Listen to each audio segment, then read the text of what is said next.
तो आज है बच्चों हमारा डे 6 और डे 6 में आज हम लोग क्या करेंगे, आज हम लोग कैलकुलेशन ऑफ मोलर मास के बारे में सीखेंगे। जो कि मैंने आपको बताया था कल की क्लास में कि जो कोलिगेटिव प्रॉपर्टी जो होती है उसका यूज हम लोग किस लिए करते हैं, मोलर मास ऑफ सॉल्यूट का पता करने में। समझ गए कि नहीं समझे? कोई सॉल्यूट अगर है जिसका मोलर मास हमें नहीं पता तो हम लोग इसकी मदद से कैलकुलेट कर सकते हैं। ठीक है, तो कल हम लोगों ने कल की क्लास में पढ़ी थी कोलिगेटिव प्रॉपर्टीज। सॉल्यूशन की ऐसी प्रॉपर्टी जो केवल नंबर ऑफ सॉल्यूट पार्टिकल पर डिपेंड करती है उसको हम लोग क्या बोलते हैं, कोलिगेटिव प्रॉपर्टी बोलते हैं।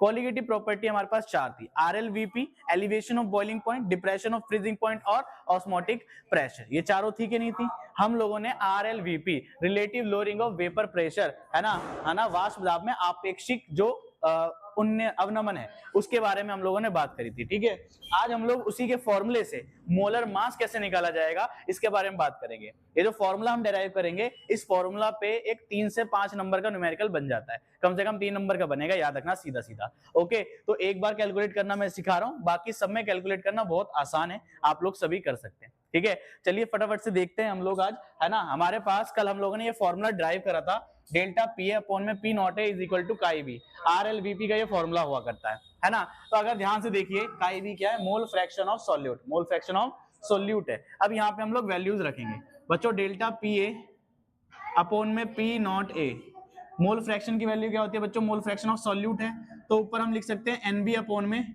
Na प्लस एनबी, है ना, एनबी अपॉन में Na प्लस एनबी, क्योंकि जो मोल फ्रैक्शन होता है वो इसी के बराबर होता है जिस भी कंपोनेंट का मोल फ्रैक्शन है उसके मोल्स और नीचे टोटल मोल, ये रखा करते हैं हम लोग। ठीक है भाई, कोई दिक्कत परेशानी यहां तक, है ना। इसके बाद अगर हम लोग ध्यान दें, एक चीज आप लोगों को याद रखनी है कि यहां पर जो हम लोग सॉल्यूट डालेंगे ना वो बहुत थोड़ी मात्रा में डालेंगे।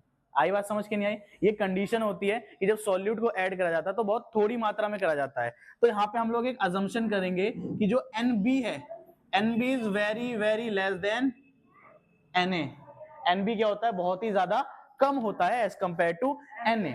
क्लियर है बात यहां तक की नहीं है? जिसकी वजह से क्या होगा बेटा, होगा ये कि यहाँ पे हम इसको नेग्लेक्ट कर देंगे। यहाँ पे हम लोग लगभग क्या हो जाएगा, NB नियरली इक्वल टू क्या हो जाएगा, 0। नियरली इक्वल टू क्या हो जाएगा बच्चों, 0 हो जाएगा। ठीक है, तो हम लोग यहाँ पे Na ले सकते हैं, केवल क्या ले सकते हैं, Na। तो यहाँ पे फॉर्मूला जो बनेगा हमारा, आप देखिए जरा, delta P A upon P naught A is equal to NB upon में केवल बचेगा Na। क्या यहाँ तक बात सभी बच्चों को समझ में आती है? यहाँ पे NB को हमने नेग्लेक्ट कर दिया बस, है ना। क्लियर है बात? चलिए आगे बढ़ते हैं फटाफट से। डेल्टा पी ए और पी नॉट ए तो ऐसे ही रख लेंगे, अभी लास्ट में चेंज करेंगे इसको। डेल्टा पी ए अपॉन में P naught A is equal to NB upon में Na, NB अपॉन में Na, number of moles of solute मतलब weight of solute, molar mass of solute. इसी तरीके से Na निकालना है तो वेट ऑफ ए अपॉन में मोलर मास ऑफ ए।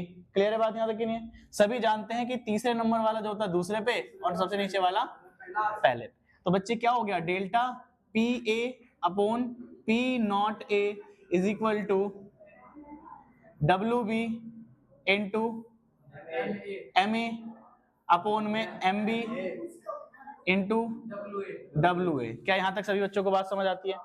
आपको सॉल्यूशन में देखो, हमें सॉल्वेंट का पता रहेगा। जैसे मैं पानी में किसी चीज को घोलूंगा तो पानी का वेट मेरे को पता है, पानी का मोलर मास मेरे को पता है कि नहीं? अब हम देख लेंगे जो हमारा सॉल्यूट है, सॉल्यूट का वेट हमें देख लिया। मान लो मैंने अपनी मर्जी से कुछ वेट डाला, 100 ग्राम, 5 ग्राम, 10 ग्राम, जितना भी डालना है वो अपनी मर्जी से वेट डालेंगे। अब मोलर मास अगर हमें नहीं पता, मोलर मास अगर हमें नहीं पता तो हम लोग इस फॉर्मूला से मोलर मास कैलकुलेट कर सकते हैं। कैसे कैलकुलेट करेंगे? वेपर प्रेशर में चेंज को देख के। किसको देख के? वेपर प्रेशर में चेंज को। तो यहां से जो पूरा फॉर्मूला क्या बनेगा, देखिए मेरे भाई, ये तो हमें निकालना है, MB को हमें निकालना है, तो MB को इस साइड रखो, बाकी सारी चीजें दूसरी साइड। तो बेटा देख, MB molar mass of solute, ठीक है, ये नीचे मल्टीप्लाई में ऊपर जाके, सॉरी नीचे डिवाइड में ऊपर जाके क्या हो जाएगा, ऊपर वाला जो है वो नीचे आ जाएगा। तो एक तो बना हमारे पास weight of solute, molar mass of solvent upon में वेट ऑफ सॉल्वेंट, ये बचा पूरा का पूरा। MB को उठा के इधर ले आया, ये हो जाएगा इधर उल्टा। ठीक है, क्या हो जाएगा, पी नॉट ए अपॉन में डेल्टा पी ए। एक तो फॉर्मूला ये बन गया आपका, पीए को भी ओपन करके लिख सकते हो, तो क्या बन जाएगा, MB is equal to weight of solute into molar mass of solvent upon में वेट ऑफ सॉल्वेंट, और डेल्टा पी ए को क्या लिख सकते हैं हम लोग, पी नॉट ए, इसको नीचे क्या लिख दिया डेल्टा पी ए को, P naught A minus P A, अगर आपको डायरेक्ट ना दे रखा हो तो। ये फॉर्मूला बेटा इस तरीके से आप लोग क्या कर सकते हो, मोलर मास ऑफ सॉल्यूट का पता कर सकते हो। क्लियर है बात, यहां तक की नहीं है, याद रखिएगा ये मोलर मास ऑफ सॉल्यूट का हम लोग इससे पता कर सकते हैं। कोई दिक्कत परेशानी, कोई भी दिक्कत हो तो बताओ भाई। चलो इसको अच्छी तरीके से देख लो, है ना, एक बार और रिपीट कर दूं, चलिए इसी बात पे रिपीट कर देते हैं। तो मेरे भाई कल फॉर्मूला बनाया था हमने, डेल्टा पी अपॉन में P naught A is equal to chi B, delta P upon में P naught A is equal to chi B. Chi B क्या है, mole fraction of solute. Chi B क्या है बच्चों, मोल फ्रैक्शन ऑफ सॉल्यूट, मतलब कि विलेय का मोल प्रभाज, विलेय का मोल प्रभाज, है ना, मोल प्रभाज, ठीक है।